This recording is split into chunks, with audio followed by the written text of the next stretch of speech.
Krishan, I gave the example of like the United States, right, where it's like you had a system and you had different motivations within parts of that system that clashed with each other.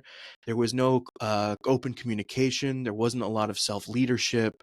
There was just I have a desire. I have an instinct. I'm gonna go do it, even if it means fighting with my own, you know, coworkers. I'm gonna go against the president of the United States. Like I'm gonna do all kinds of things because I think it's right, and ultimately I went into war. And I don't know, maybe it's good they joined the war, maybe it's bad. I have no clue. I'm not here to debate the history of things. All I'm saying is, what happens when these shadowy kind of parts of the organization, these secret loyalties, are running the show? We have to look deeper because secret, like we really, one, when you're looking at constellations, you really have to first respect yourself first so that you can respect others in the system so you can look clearly, you can see clearly, and you can see the bigger picture. So if there is a shadow operation happening, so something has happened somewhere for that to happen. So there has not been responsibility or something to be looked at. So this has been brought up. But I got really lost in that whole story. I was like, I went really deep. I was like, it's what happened between for and against in the system. It was also an organization. What went wrong in the organization? Then there was countries. There was the Second World War. There's a lot of immigrants that come to America. Mm, There's a lot of loyalties to Europe. mm, So I went really deep. I was like, there. If I was going to look at it, there's lots of things being played out in that. mm, But back to when there's a shadow happening, it's happening because something is there is not accountability somewhere else in the system that needs to be looked at um, and brought into balance, or to be um, the burden, or that's the shadow, needs to be seen and where it needs to be, and responsibilities and injusticeness need to be owned somewhere. This is an idea, no blame, but this mhm, creates a balance. We also have systems of countries, and we have big loyalties to countries. Europe, Europe. Europeans that came to the United States, they're the children of Europe. So there needs to be some. I'm talking about, so there's some respect of what came first. So there's very hidden loyalties. So honestly, yeah, that would be an interesting case study for me. But not to speculate, but it's very interesting. There's lots of things happening.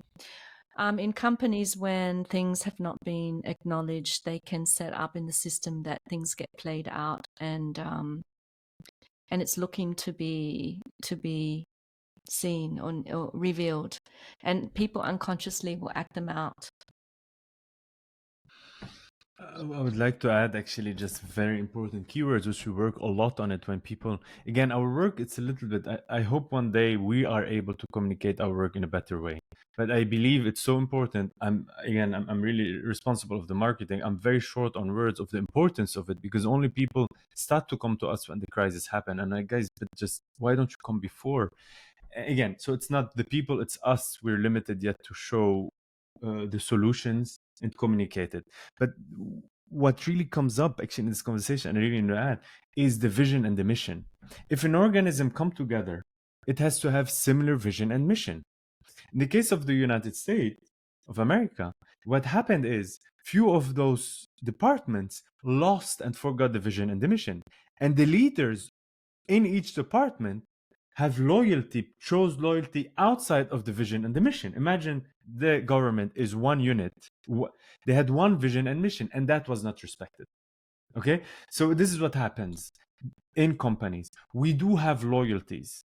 But when we come to accept in a company, accept a vision and a mission, if our loyalties is outside of this vision and mission, this is really will bring disorder, right? Order, disorder, ease, dis-ease. So there is reason, the same as in the body. There's ease, then there's dis-ease. That means something needs to be shifted. So here, where leaders, where again, like the people who are more responsible, leaders think that, oh my goodness, I'm a leader. No, someone is a leader. He's not higher from an employee. He's not better. We misunderstood in a patriarchal society. If I'm on top, on the head, so I'm everything. No, if you're on top, you still need your feet. So the idea is to understand our role as leaders. Leaders means someone is responsible to keep the vision and the mission. In order to do that, to check that every employee, it's he, she, they are in their respective functioning role. That's their job. So the leader of every department, their job is like the immune system within the body to take care is someone is have loyalty outside of that mission, and that's fine. And then really bringing back balance.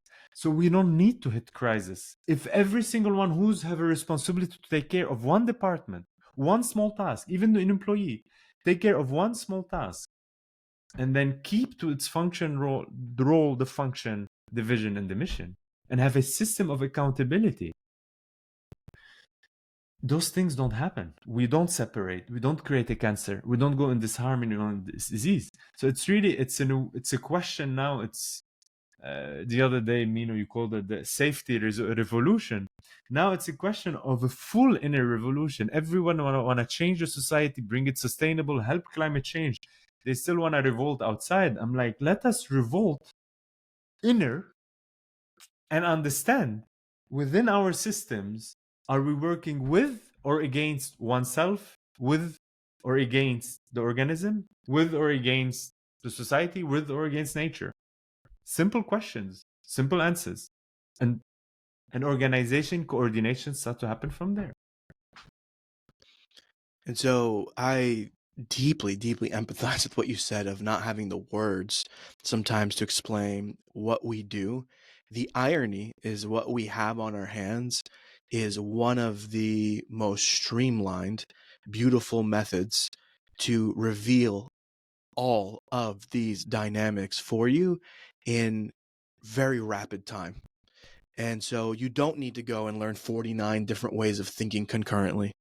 You don't need to go do interviews with 10 trillion people. You don't need to do all this like org design stuff. Actually, we can support you and sit down for even a couple hours and map everything for you.